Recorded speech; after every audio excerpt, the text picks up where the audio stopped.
Prem.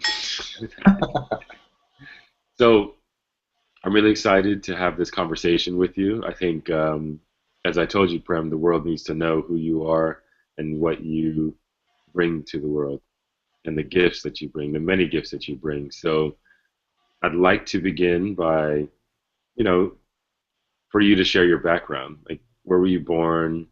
Hmm. What was your childhood like? What did you get in trouble for? What are you really good at? Like all those things, kind of just share from there, and then Okay, we'll let the conversation flow. sounds good. I was born in southern France in a little town called Aix-en-Provence, which is in the French Riviera near Nice and Cannes, and has a lot of lavender fields and things like that. And my mom's American. She actually met my dad while she was studying abroad in France, and they fell in love. You know, he was like the handsome Frenchman that she wanted to date, and they did, and then they got married. So after getting married in Palo Alto, where my mom's from, near San Francisco, they moved back to France, had a couple kids, and then they got divorced when I was 3, and then we lived in Paris till I was around 6 or 7. And then she took my brother and I back to LA and raised us, where I, kind of grew up until I went to college in Thousand Oaks, which is an hour north of Los Angeles, and studied politics of the Pacific Rim at school, and then went to China for a year to study, Asian politics. Basically, I thought I wanted to be a diplomat, but by my senior year, I had read a book called Autobiography of a Yogi, which was about meditation and yoga and reincarnation, and it just kind of changed my life forever. So after college, I wanted to kind of dive into that lifestyle of meditation and just incorporate yoga as a part of who I am. So I moved to a yoga retreat center written by created by the author of that book that I read, Autobiography of a Yogi, which that guy created the Self Realization Fellowship meditation gardens in Encinitas. So if you drive by on the 101, there's those lotus towers, and you can kind of see, there's something going on. And if you go in, there's actually some world famous meditation gardens that overlook the ocean. There's koi ponds and plants and flowers from all around the world, and it's open to the public. I mean, it's gorgeous. So if you're a tourist from Japan or Russia and you're on some tour guide or whatever, he'll take you to that garden if you're blowing through Encinitas or North County. That's part of the stop. It's gorgeous. Um, so for 10 years, I stayed there, and I actually couldn't stay there more than a few months because my college bill started rolling in, and I was like, how am I going to stay there? And so I was meditating, and I was asking God, I'm like, how am I going to be able to stay in this retreat center? And the answer I got was, don't worry about it. And my response was, well, I am worried about it. And the next day, my friend Tony, um, he's like, hey, why don't you apply for the cook position? And I'm like, what do you mean? He goes, well, they've been looking for a cook for like 6 months and they haven't found anyone. Like, why don't you apply for the job? And I was like, wow, this is awesome. If I get the job as a cook, and I didn't know how to cook, I can pay my school bills off. So I talked to the guy in charge, and I'm like, hey, like I've got a little bit of restaurant experience, and I'd like to apply for the job as a chef. And he's like, well, how much experience do you have? I'm like, well, I've worked at a pizzeria and I worked as a prep cook in a French American restaurant, but I didn't tell him really that I didn't really know how to cook. But I didn't. But I had enough to put on a resume to apply for the job. So he's like, all right, well, we'll give you like a 90-day probationary period, and if at the end of 90 days we like your food, then we'll hire you as the chef for our yoga retreat center. So in 90 days, I taught myself how to cook using affirmations and visualizations. So every day I would choose like 3 or 4, menu items for breakfast, lunch, and not dinner, but for breakfast and for lunch. And I would take it home, and I would I would read it and I would memorize each recipe, and then I would visualize each little step, like, from getting the water in the pitcher, putting it in the pan, turning the fire on, putting the lid on, letting it boil, turning it down to low, making rice or something. Um, and meanwhile, I would affirm, I'm a great cook, I'm a great cook, or I'm a good chef, or I'm a great chef, I'm a great chef. So I did that every day for an hour for 90 days. And so every day I'd walk into the kitchen and it was like deja vu, like I had already relived, I'd already made the meal in my mind. Like, so it was like living in a dream. And if I didn't do that, the meal would come out terrible. But if I did do that, it would be amazing. So I learned real quick to make sure to do that every single day. And at the end of the 90 days, the guy who hired me, he's like, because I made some like fantastic 4-course Mexican meal with dessert, like some gourmet Mexican meal, and that was following a gourmet Chinese meal. I just knocked it out of the park like twice in a row, Mm. and it was at the end of the 90-day period. He's like, you're hired. He goes, congratulations. And then my best friend at the time, he came in the kitchen after one meal and he was clapping in his hands. He was like, I was like, why are you clapping? He goes, because that was the best meal I've ever had in my life. Oh, wow. And he said, it was the same day, and he said, congratulations, you graduated. And that was the same day that the boss came in and he was like, you're hired. It was a really neat thing, and it was cool too because at the time, um, the guy who was cooking before me wanted my job, but he was from Canada and he couldn't have my job because he didn't have residency. So he had to go back to Canada, and he was jealous, and he took me aside, I think maybe a month and a half into it, and he's like, look, you don't have what it takes. He goes, I know what it takes, and you don't have what it takes. And I told him, I was like, you know what? There's not one cell in my body that believes that what you're saying is true. I was like, I can do this, and I can do it right now. And then he got mad, and he just stormed out of the kitchen, and then I just knocked it out of the park. So, I felt so good. Yeah. So that was kind of the beginning of waking up into my human potential and human potential in general. And the idea is very simply that if you want something bad enough and you put your mind to it, you can accomplish whatever it is that you want. But you do have to want it that bad, Like failure is not an option. Like this is not. So that is a requirement in terms of that level of success or victory to dramatically change from like a victim consciousness to a hero consciousness. So that was the first victory, and after about 10 years of doing that, I was also making music, writing music. I've always been making music since I was like 7 years old, playing guitar. When I first got to America, when I was 7, it was like 4th of July or something, and I looked up at the stage, and this guy was just like shredding on this electric guitar on a 4th of July concert. And here's this little 7-year-old kid just like never seen that before, I was just like, wow, I want to do that. So I told my mom I wanted a guitar, and she got me a guitar and some lessons. And so that's always been my greatest passion. It hasn't been cooking. Like cooking was just something I learned so that I could stay at the yoga retreat center and continue this dive into meditation and yoga, so I could understand that philosophy and make it a part of who I am. But my heart's always been with music, and it still is. So during that time in the ashram, I recorded some music, and it was a gradual giving permission to myself. It's like I had to love myself enough to say yes to my dreams. And the first yes was, yes, you can write songs. And then the deeper level of loving myself was allowing myself to record them, because it takes a level of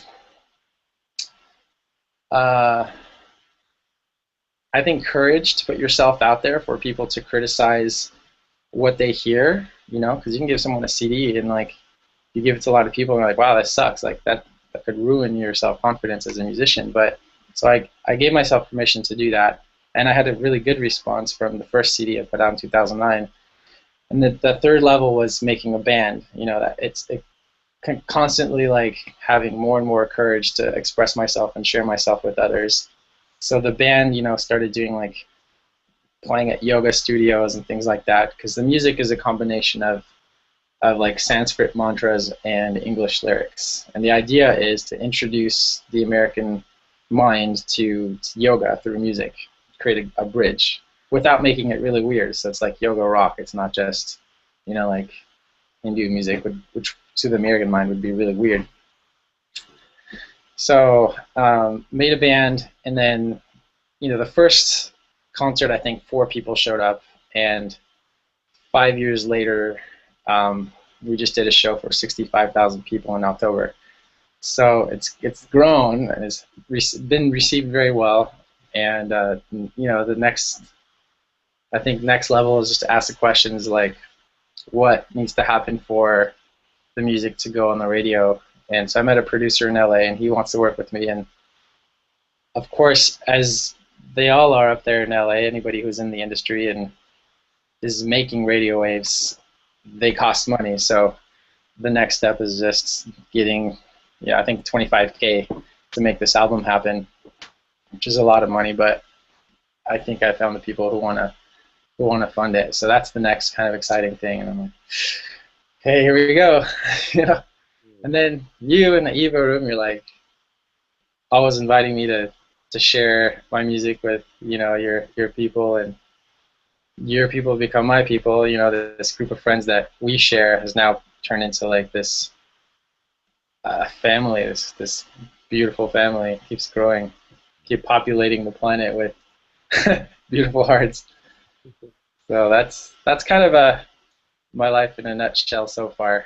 But currently, what I'm doing, I'm not working at the ashram anymore. I've created my own catering company, which does like weddings and yoga retreats, and mostly focusing on cooking classes, like teaching groups of people how to make sushi, or how to make Thai spring rolls or summer rolls or pad Thai or something like that, coconut soup. And so there's that. And then I do massage work at the Chopra Center. If anybody knows who Deepak Chopra is, he's created a pretty amazing, internationally renowned Ayurvedic healing center. And Ayurveda is just the science of life or science of healing from India. And so the treatments aren't just massages, they're like healing medical massages for different body types and different medical conditions. So there's 11 different massages and treatments that vary considerably. So that's just, what's happening, massage, music, and food at the moment. And I also have a book in the works on happiness that I'm going to call Flipping the Switch. And that's going to be about the tripod of happiness, which is, physical, emotional, mental, and then spiritual. So you need the physical, mental, and spiritual. And so you're looking at physical, which is like diet and exercise. The emotional, mental, you can use all kinds of cutting-edge psychology tools to get back to a place of empowerment, which is kind of what you're up to. And then there's the spiritual things like meditation and, singing to spirit. So I think all three of those are really important for happiness, like real happiness. And that, I think, pretty much sums it all. Awesome. And thank you for sharing that, because there's little bits and pieces that you shared that I didn't know about you. And especially your process of how you got to becoming a chef. That's really amazing, the obstacles that you faced, the barriers that you faced, and not only your world in food and as being a chef, but also as a musician, and I mean in all aspects of your life. And what I really admire about you, Prem, is that you keep showing up no matter what obstacles you face, and you keep pushing through, and you set such a great example for others.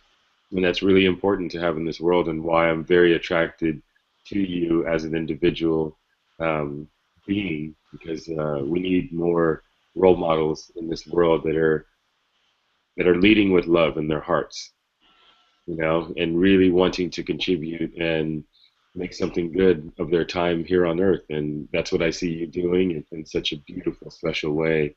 And I want everyone to feel that. I want everyone to see you and to recognize themselves within you, because you are a God walking this earth. And I mean, you have such amazing talents, and not just one particular field, but like you're a triple threat, and I know we joke about this all the time with you, but it's it's amazing, and I want to honor that and acknowledge that within you that is so special, that I see others can really be inspired by. And you're already inspired. You inspire me, and I'm not one that's easily inspired because I play, at least in my mind, on the highest level that I could possibly play. And so Yeah.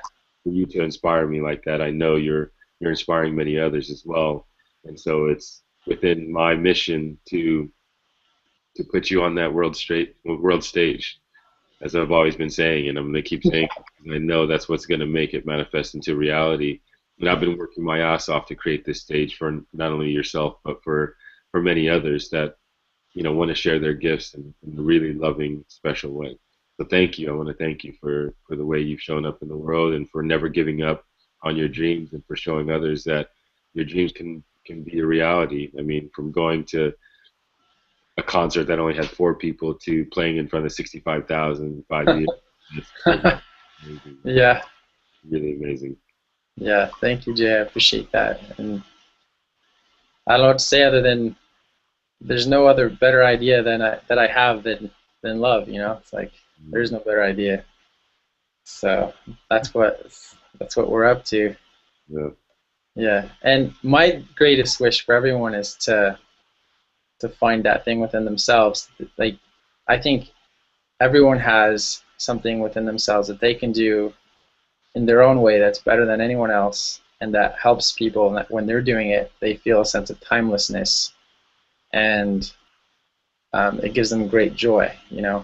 That would be their purpose in life, and not everyone's found that, but that would be my greatest wish for everyone, is to find what that thing is, and to be fearless in expressing it, because it's not really about us and what we can do and how we can be happy as much as it is about a duty that we have to each other to share as much of ourselves that we have to share, because we are here for each other, and we are helping each other, and we are each other's brothers and sisters keepers.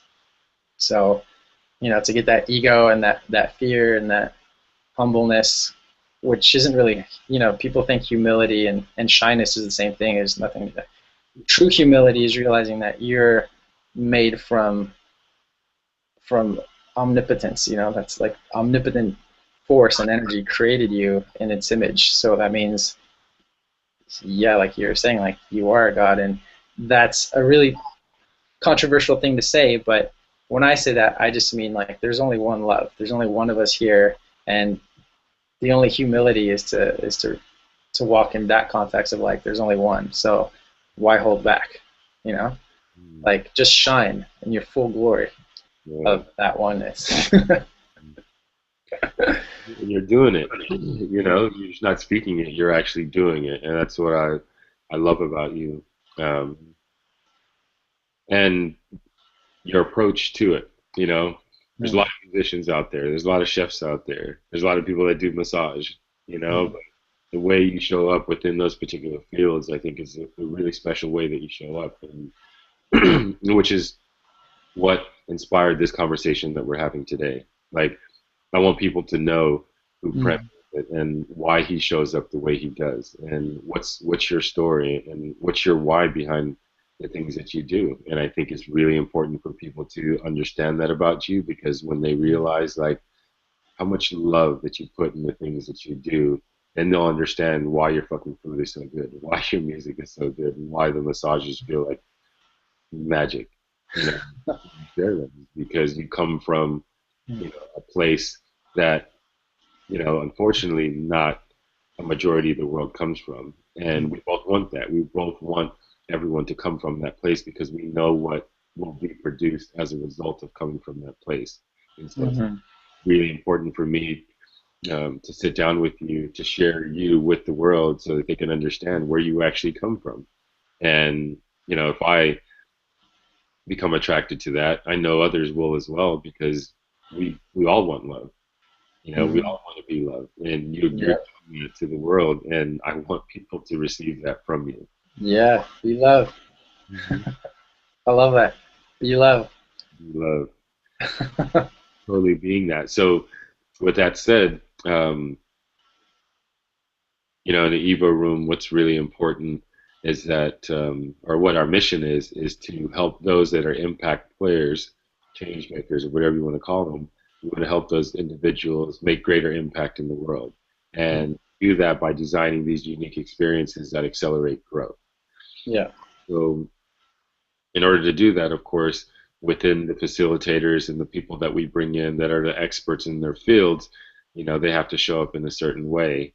And I would like for you to share, you know, with the world right now, what is it that you want to accomplish in the world, and what drives you, what inspires you to continue doing what you do within your music, within your food, within your massage, or whatever else that you're doing.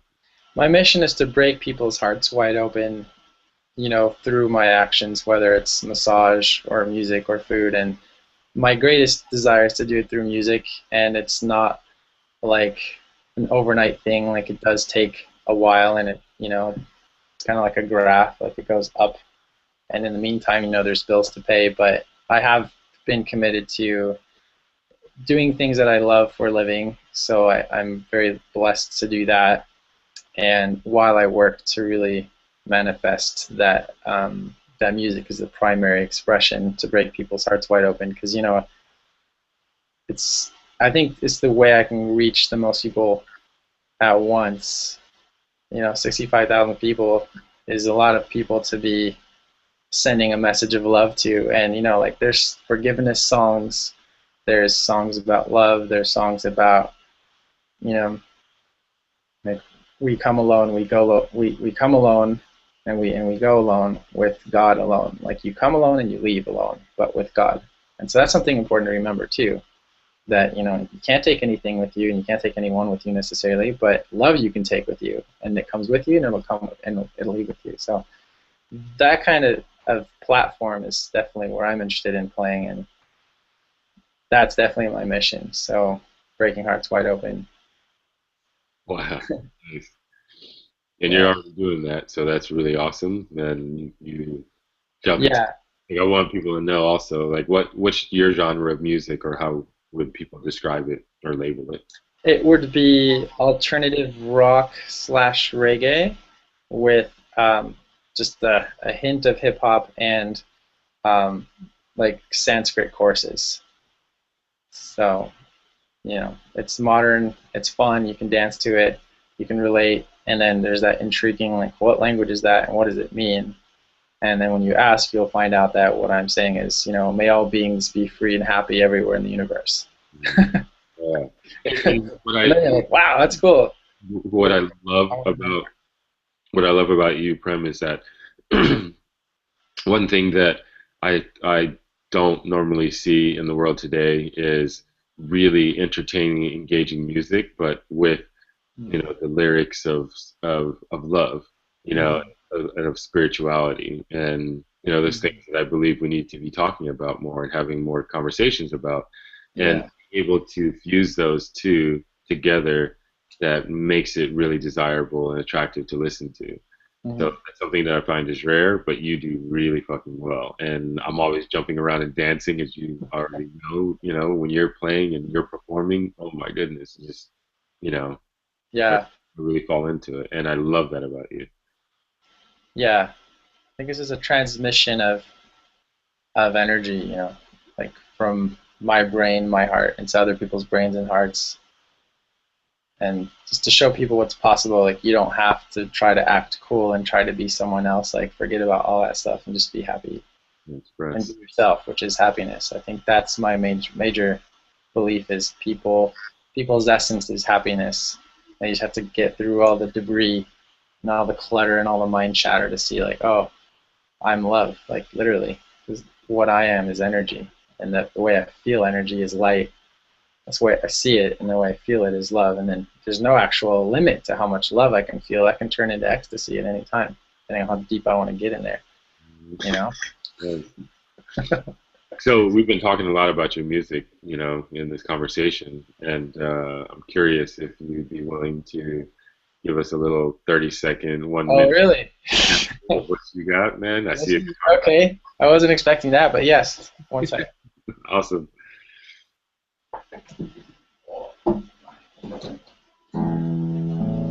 Yeah. Let's see.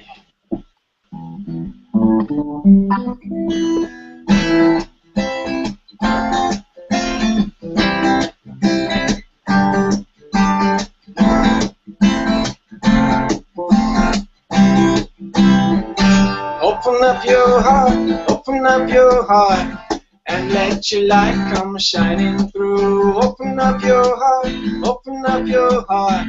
and let your light come shining through. And open up your heart, and let your light come shining through. Open up your heart, and let your light come shining through. I want to be loved, loved, loved. At the night and day, I want to be loved, loved, loved by you. In every single way, I want to be loved, loved, loved. Take away my pain, I want to be loved, loved, loved. Oh yeah, I won't stop to rest. Oh, oh, oh. I want to be yours now, yeah. Oh, oh, oh. I want to be yours now, every day. Oh, oh, oh. I want to be yours now. Oh, oh, oh, oh, oh. I want to be yours now. I feel your love. Oh, oh, oh. Feel your love. Hi. I love my life. It's so good. We have a guest, Eli Call. Welcome to the conversation with Prem. A little Hi, interview. Eli. Yes. You walked in at the perfect time. So good. Is Adele here? Yeah, they're in my room. I'll leave you guys. Thank you for that, Prem. My pleasure. That was awesome, man. As always. So, Yeah, for me, it was fun. So much. we're gonna have Prem May 31st at the EvoRoom Threshold, and then we're in discussions for the next EvoRoom multi-day experience, which is happening at the end of June. So I'm really excited for the opportunity to share you with the world in both those things that we're doing. And it's been an amazing ride thus far. In the short time that we've known each other, I feel like we've known each other for years and lifetimes, man. Yeah, definitely. Ha! Love that thought. That's really awesome. Is there anything else you want to share before we jump off and Have a beautiful day. Yeah. Have the best day of your life. What's that? Have the best day of my life? Yeah, everyone. Yeah, everybody, man. Happy. We shall. So when's this book coming out? What's your game plan? I want everyone to hear it, so we're holding you accountable right now. I'd say by next summer, not this one, but the one after that, and have a book release. Because this year's all about getting the albums out, the music done and printed, published. So that's number one, and then videos after that, and then the book. Yeah. Beautiful. Yeah. I'm excited. I didn't even know you were writing a book. So. Oh yeah. Really cool. Yeah. A lot more goodness coming out of you, man. I'm excited. It's gonna be a good life. Already is, man. Especially with you in it, Prem. So thank you. You too. Thanks for creating this Evo family, and I just love everyone in it. Love you guys. Have a great day. I love you, Prem. Take care, man. We'll see you. We'll see you tomorrow. Oh, I wanted to ask you too. Wait, let me stop this broadcast first. We'll take that one. Okay, bye, everyone.